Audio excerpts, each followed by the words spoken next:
no puedo decir ni buenos días otra vez porque ya nos hemos presentado.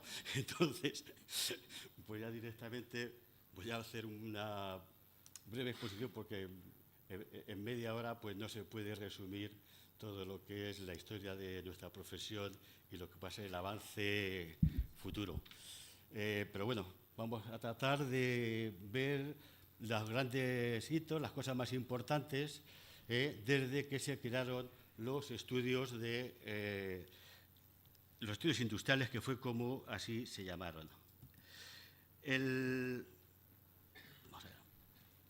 La primera regularización de los estudios industriales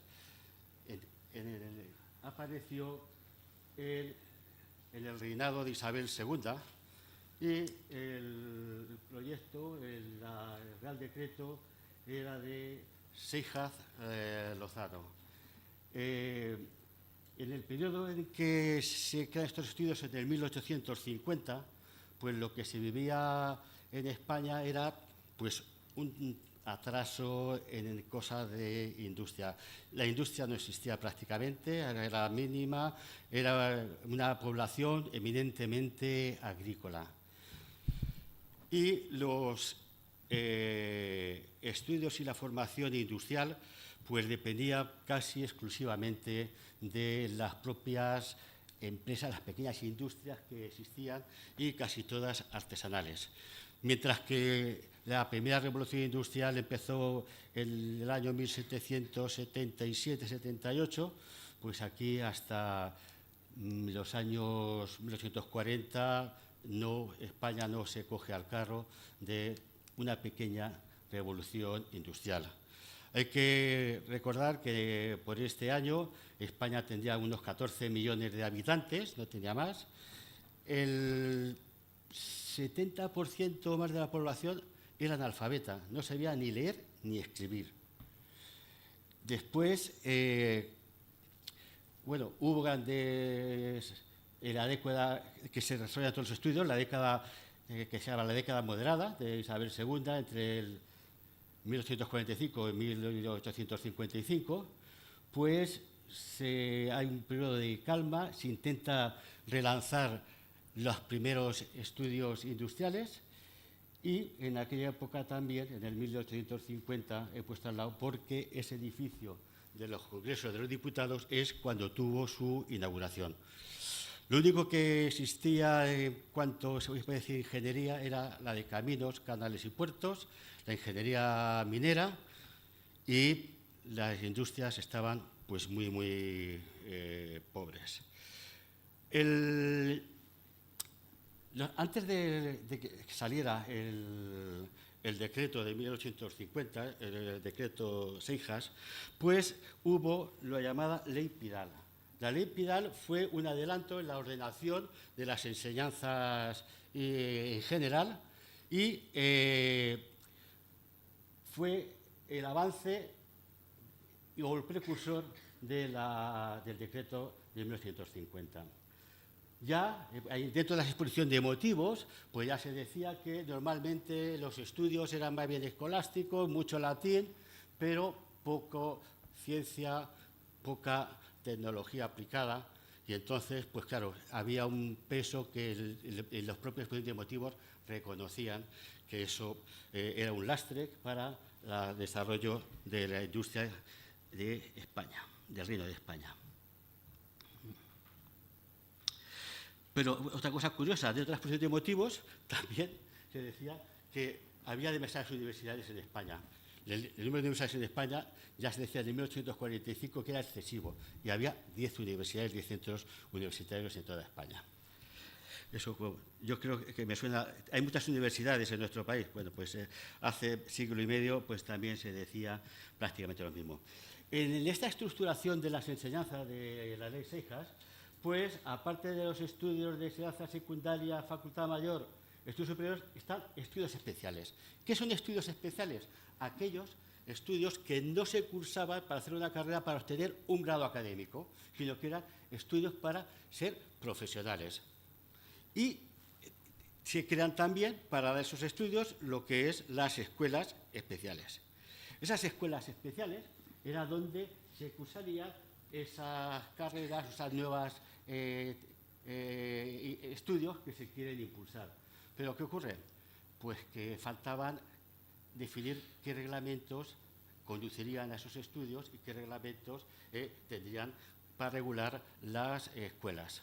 Y eso no ocurre hasta 1950, que con la ley Seijas se desarrollan y se producen todos estos reglamentos para la puesta en marcha.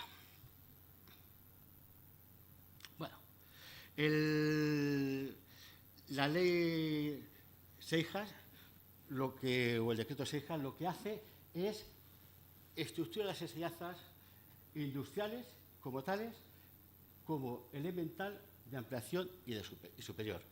Esta fecha, con la publicación de este decreto el 4 de septiembre y su publicación, bueno, la firma, pero la publicación fue el día 8 de septiembre. Todo lo de Albacete, el 8 de septiembre, no se nos puede olvidar. Pues el 8 de septiembre, el día de la Virgen de los Llanos, de esta patrona, pues resulta que fue cuando salieron nuestros estudios profesionales y ahí se considera que se crean las títulos de ingenieros industriales, ingenieros técnicos, que entonces eran ingenieros de segunda, y bueno, los estudios de especialización de arte y oficios. La estructura que... bueno, se olvida tiene. Los estudios elementales se podían cursar prácticamente en cualquier provincia y estaban unidos a la disponibilidad, porque esos eran patrocinados por las diputaciones o los propios ayuntamientos. Pero bueno, no deja de ser una iniciación. Después de ampliación ya son estudios que ahora equivaldría a los actuales ingenieros técnicos o graduados en ingeniería. Y la superior estaba vinculada a los ingenieros industriales. Entonces, de se hace la ampliación, solamente se hacen 3 ciudades: Barcelona, Sevilla y Vergara. Y solamente hay una escuela del título superior que se cursa en todos los niveles, que es la de Madrid, y se formalizó mediante la creación del Real Instituto Industrial de Madrid. Cómo se estructuraban estas asignaturas, estas enseñanzas, era de una manera, a ver si quiere pasar, de una manera cíclica, es decir, si se cursaba el grado elemental, se pasaba después a la ampliación y después al superior. Pero todos estos niveles estaban regulados en los años que tenían que cursar. Y fijaros la cantidad de títulos que aparecen a la derecha. Es decir, el que hacía el preparatorio, porque hasta los 10 años no se podía hacer el primero de elemental, es decir, con 10 años ya se empezaban los estudios de... ¿Qué? Si no, no se va a retransmitir. ¿No se oye?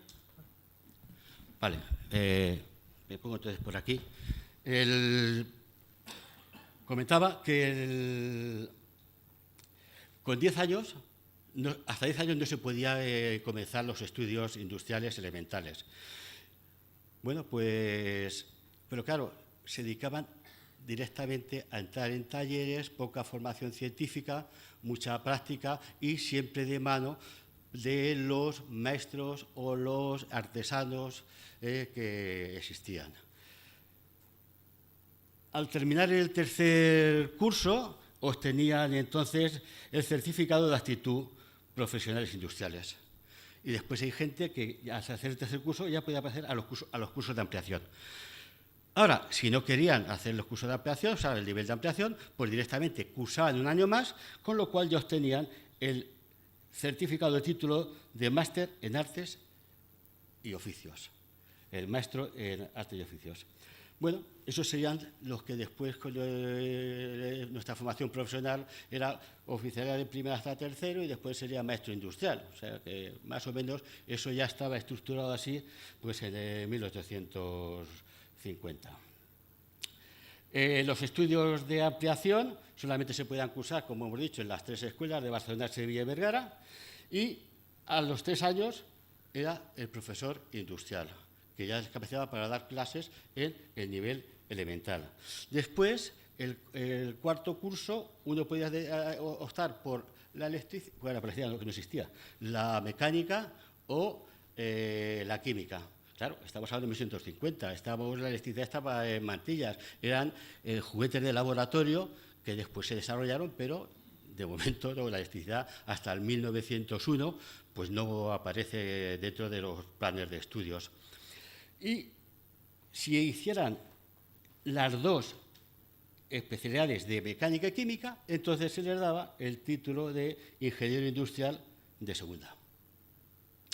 Ya se pasaría al nivel superior. El nivel superior, el segundo año, ya sería ingeniero mecánico de segunda, ingeniero químico de segunda, y si acusaban los dos, obtenían el título de ingeniero industrial. Esa era como estructuraba. Claro, parece un poco excesivo la cantidad de títulos, pero como una cosa cíclica era una formación continua, que ahora estamos tan diciendo de la formación continua. Dentro de su ciclo formativo, pues era una formación continua.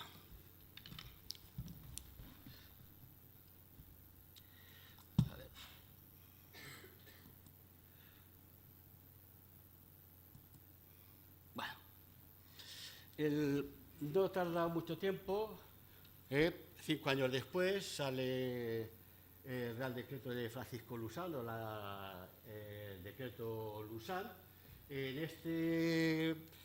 Es una pequeña modificación, se crean escuelas elementales en Cádiz, Málaga, Bilbao, Gijón y Alcoy. Como veis, Cádiz, astilleros, Málaga también, Bilbao y minería, Gijón, minería y Alcoy, textiles. Es decir, casi. Vamos a ver, perdonadme, pero es que lo voy a coger aquí y así va a ser mejor. Bueno, como veis, casi todas las enseñanzas iban en lo que han sido después referencias industriales en el siglo XX. Algunas en decadencia, pero también porque ya estamos en un mundo global. Pero esa creación de esas escuelas no era al azar, estaban muy bien dirigidas. Entonces, y en la Escuela de Madrid se impartirían todas, absolutamente todos los niveles, y de una manera mucho más ampliada, porque Madrid seguía siendo el centro de formación del resto de los titulados que daban clases en las otras escuelas. Bueno, la ley Moyano. La ley Moyano es otra revolución, otro cambio dentro de los estudios de enseñanzas industriales.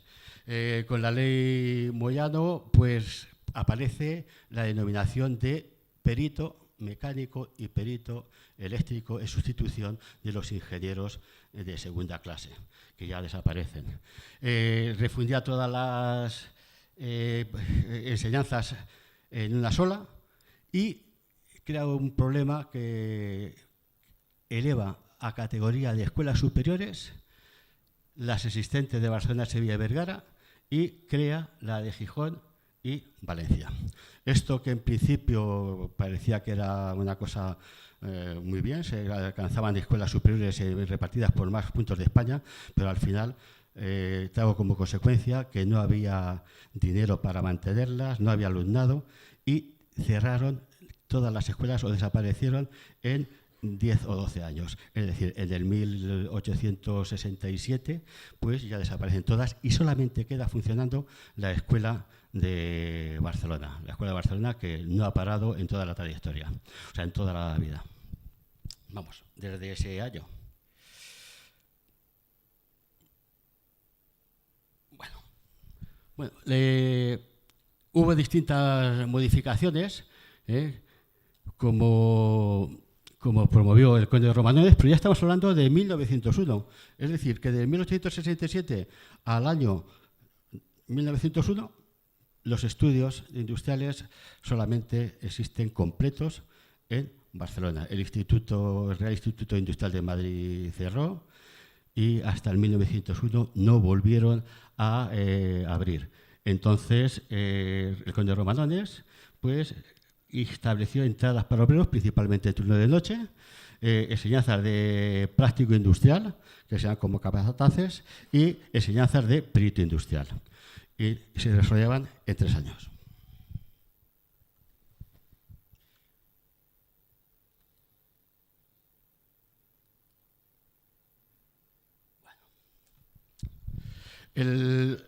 Estas modificaciones pues llevan también en el 1901 la creación de los títulos de electricidad y metalurgista ensayador.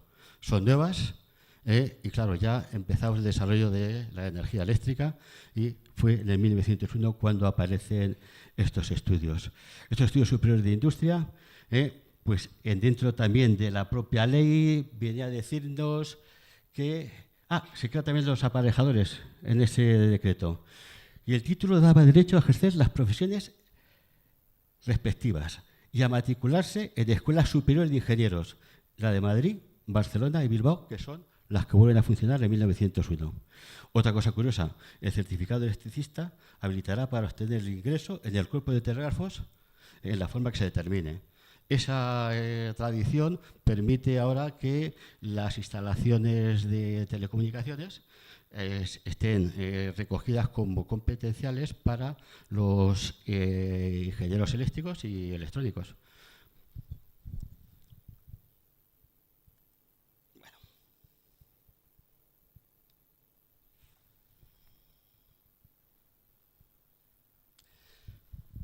Bueno, ya estamos dando saltos grandes porque de 1901 vamos al 1924. Hay un cambio que los títulos pasan a depender del Ministerio de Trabajo, Comercio e Industria y los peritos industriales ya les dan unas atribuciones limitadas, pero para las industrias mecánicas, químicas o eléctricas de potencia que no excedan los 100 caballos de vapor y tensiones de 15.000 voltios. Vamos a pasar. Bueno. En ese mismo... No, estamos en el 64, perdonadme. La ley 2, fijaros, pasamos del 24 al 64. ¿Qué ocurre? Pues que aparecen por primera vez la denominación de ingenieros técnicos en mecánica, en electricidad, en electrónica industrial, química y el textil. Y eso prácticamente ha estado así hasta la ley de Bolonia, que como se han entrado en el 1999 y en España pues nos llegó la transformación en el año 2007.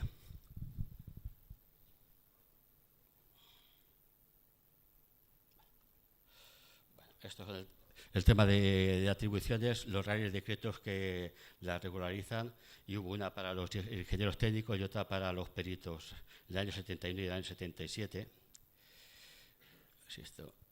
Bueno, y llegamos al Plan Bolonia, 1999. Era la idea de unificar y armonizar todas las titulaciones en Europa para permitir el libre tráfico de personas, de trabajadores entre los países y tener un estatus homologable y transparente dentro de las formaciones. Esto generó bastante polémica porque el igualar a todos a veces se iguala o por arriba o por abajo. Muchos pensamos que con el Plan Bolonia se igualaron las cosas por abajo.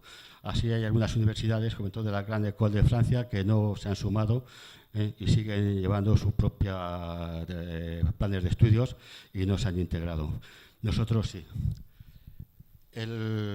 Lo más importante del Plan Bolonia fue cómo se readaptaron las enseñanzas en España en el año 2007.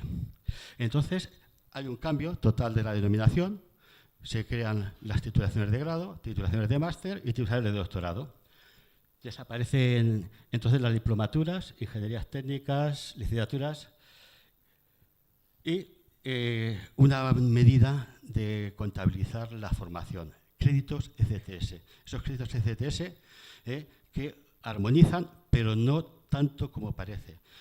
Un crédito ECTS se mide un crédito son 10 horas de formación, pero hay escuelas que tienen 25 y otros 30 los créditos. Es decir, uno de 25 horas y otro de 30 horas. Pero lo que está más o menos estandarizado son las 25 horas, porque la formación es más barata, has dicho de esa manera.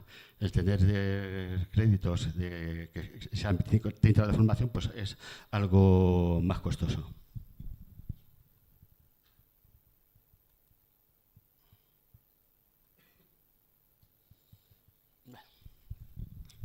Entonces, ¿cómo se mide la cualificación de la educación superior en España para adaptarse también al sistema de educación europea superior?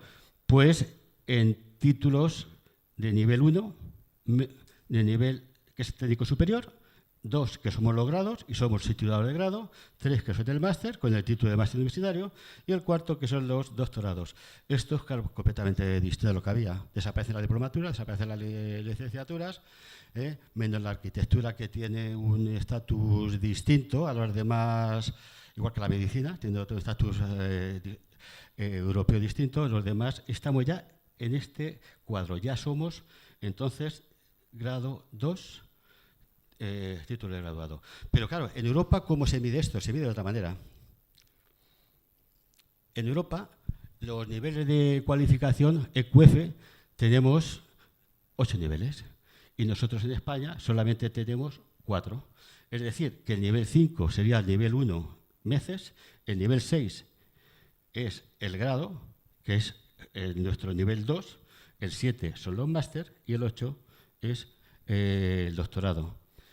Y esa es la comparación. Nosotros ahora mismo tenemos aquí carteles que ponemos ingenieros europeos EQF 6, porque es la denominación que ahora mismo es coherente con el nuevo plan de Bolonia y tal y como está estructurado. Bueno, voy a ir terminando. Porque el futuro de la profesión. Pues en el futuro de la profesión tenemos un pequeño vídeo de un alumno, bueno, ya terminó,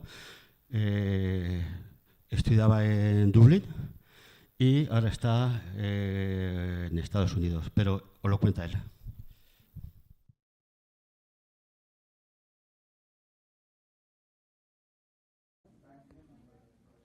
Hola, buenas, soy Mario Carioni. Vengo a hablaros un poco de mi trayectoria para que espero os pueda ayudar en el futuro. Pero bueno, nada, yo estudié en Irlanda, me mudé ahí cuando tenía 6 años, hice toda la escuela y bachillerato ahí. Luego empecé la universidad en el Dublin Institute of Technology o el DIT. Yo hice ingeniería mecánica, que es un curso acreditado a nivel europeo, 240 créditos. Los primeros 2 años eran bastante generales, tuve asignaturas con gente de ingeniería civil, ingeniería estructural, tuve asignaturas como física, matemáticas, con mucha gente. El tercer año ya cambió un poco la cosa, tuve la oportunidad de ir a Purdue, que es una universidad de Indiana, en Estados Unidos, donde el nivel era bastante más alto y de verdad pedían mucho de sus estudiantes, pero me lo pasé fenomenal. Creo que fue una experiencia muy positiva y me ayudó mucho en mi cuarto y último año de carrera. Cuando volví a Irlanda, ese año era bastante más complicado. Tuve asignaturas bastante difíciles como termodinámica, mecánica y luego mi proyecto de fin de curso, que en mi caso yo decidí hacerlo en aerodinámica para coches de carrera. Mi universidad nos dejaba elegir dónde queríamos hacer el proyecto y qué proyecto queríamos hacer, así que yo opté por esa opción. Justo antes de acabar la carrera, justo antes de mis exámenes, me contactó la empresa donde estoy ahora, OSI Soft. En mi caso yo estaré trabajando en Madrid, pero tienen oficinas en todo el mundo. Ahora mismo estoy en la oficina de San Leandro, cerca de San Francisco, de training, y estaré aquí hasta enero. Me sorprendió mucho tener esta oportunidad porque mi idea era de buscar un máster. Yo tenía la idea de irme de Irlanda, me habría gustado irme a España o Alemania, pero al encontrar esta oportunidad decidí seguirla. Y por el momento me ha ido todo muy bien. Yo creo que lo más importante para mi formación fue intentar salir de mi universidad, intentar buscar sitios nuevos. Yo creo que es muy importante intentar hacer un Erasmus, o aunque sea, o si eso no es posible, trabajar un verano fuera o algo para intentar ser lo más internacionales posibles. Yo creo que en el mundo de hoy eso es lo más importante y un máster seguramente os será útil y os puede beneficiar. Tengo compañeros en Inglaterra, en Frankfurt y otros más en Estados Unidos que han hecho mi misma carrera. Así que es muy importante acabar la carrera, eso sí, no lo dejéis. Tenéis un montón de oportunidades en España, en Europa, pero también por fuera de Europa. Y nada, espero que tengáis buena suerte y hasta pronto. Bueno, pues este es el futuro. Una persona joven que no le importa salir de su casa, viajar y aprender otras culturas, otras lenguas, y este es el mundo global, pero es la realidad. De hecho, los planes Erasmus han hecho bastante bien a todos los universitarios españoles. Y bueno, pues hasta aquí era la exposición. O pienso que nos haya aburrido bastante porque el hacer una recopilación histórica pues a veces resulta un poco aburrido. Nada, muchísimas gracias.